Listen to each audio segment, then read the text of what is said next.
तो hockey India पर खतरा मंडरा रहा था कि FIH उसे बैन कर देगा, क्योंकि हॉकी इंडिया FIH की कई शर्तों पर खरा नहीं उतर पा रहा था। इसलिए तो इस मामले में एक और नई अपडेट आ गई है। तो अगर आप इस चैनल पर नए हो तो कृपया चैनल को लाइक कीजिए, शेयर कीजिए, सब्सक्राइब कर लीजिए। खेलों से जुड़ी हर अपडेट आपको यहाँ पर मिलती रहेगी। FIH ने पिछले महीने COA से संशोधित संविधान लागू करने और हॉकी इंडिया के ताज़ा चुनावों को लेकर सफाई मांगी थी, पर COA ने कोई सेटिस्फाई वाला जवाब नहीं दिया जिससे FIH के अध्यक्ष सहमत हो सके। तो FIH के कुछ मेंबर भारत आए थे ताकि वो फेस टू फेस मीटिंग कर सकें और वर्ल्ड कप की तैयारियां कैसी चल रही हैं उस पर भी एक नज़र कर सकें।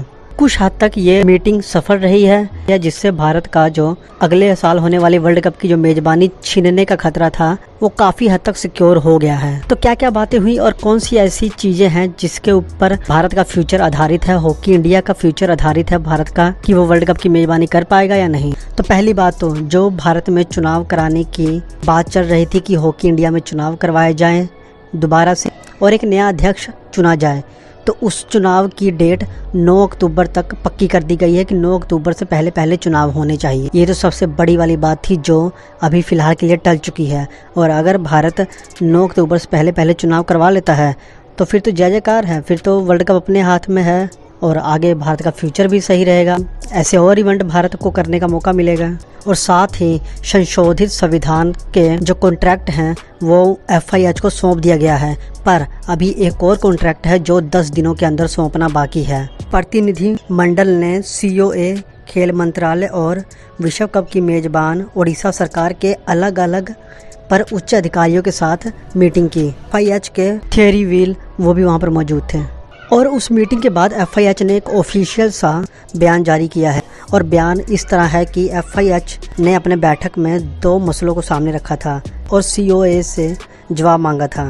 पहला, हॉकी इंडिया का जो उसका पहला मसौदा यानी कि कॉन्ट्रैक्ट जो आज हॉकी इंडिया ने पेश कर दिया है, और दूसरा जो है वो अगले 10 दिन में सौंप दिया जाना चाहिए। ये भी पक्का कर दिया गया है कि चुनाव जो हैं वो 9 अक्टूबर से पहले पहले होने चाहिए। हॉकी इंडिया के मामले में दिल्ली के जो हाई कोर्ट के फैसले को लेकर अहमद ने कहा, हम अदालत को तीसरा पक्ष नहीं मानते, हम न्यायपालिका का सम्मान करते हैं। हमारा मानना है कि अदालत का फैसला दखल नहीं है।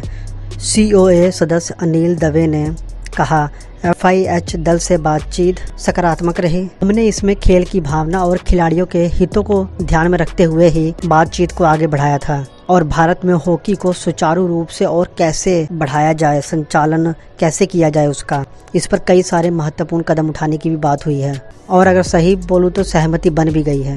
आपका इसके बारे में क्या कहना है? आपको क्या लगता है कि हॉकी इंडिया जो इतनी मेहनत कर रहा है भारत में खेल को, हॉकी को और बढ़ाने के लिए, तो अगर इसमें राजनीतिक चीज़ें इन्वॉल्व हो जाएंगी, शामिल हो जाएंगी, तो हॉकी को कितना ज़्यादा नुकसान हो सकता है? जो भी आपके विचार हैं मुझे कमेंट करके जरूर बताइए। अगर आप इस चैनल पर नए हो तो कृपया चैनल को सब्सक्राइब कीजिए, लाइक कीजिए, शेयर कीजिए। खेल से जुड़ी हर छोटी बड़ी अपडेट आपको इसी चैनल पर मिलती रहेगी, कुछ ही क्षणों में मिलती रहेगी। इस वीडियो में बस इतना ही, मिलेंगे अगली वीडियो में एक और नए अपडेट के साथ। तब तक के लिए जय हिंद।